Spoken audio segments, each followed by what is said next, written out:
Welcome to Burlap Teachers. Enjoy the video. You'll start by making sure the wireless adapter is active so Windows can see networks. Open the taskbar network icon or press Windows key plus A to summon quick settings.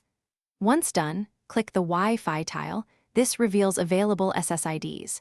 If Wi-Fi is off, toggle it on now so Windows begins scanning.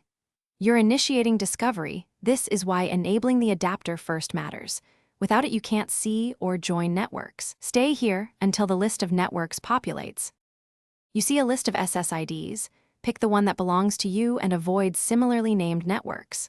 Click the network and press Connect.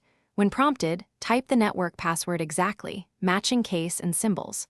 Once connected, Windows may ask if you want to make the network private. Pick based on trust.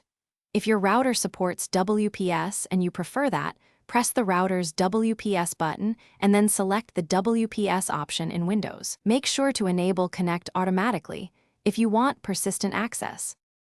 Once connected, verify internet access by opening Settings, Network and Internet and checking status. Ping a site or load a page to confirm. If you're connected but have no internet, run Windows Network Troubleshooter. It diagnoses DNS, gateway, and adapter issues automatically.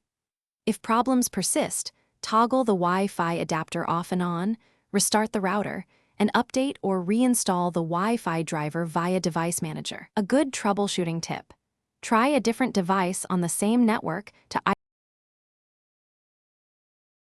Thanks for watching. Consider subscribing if this video helped you.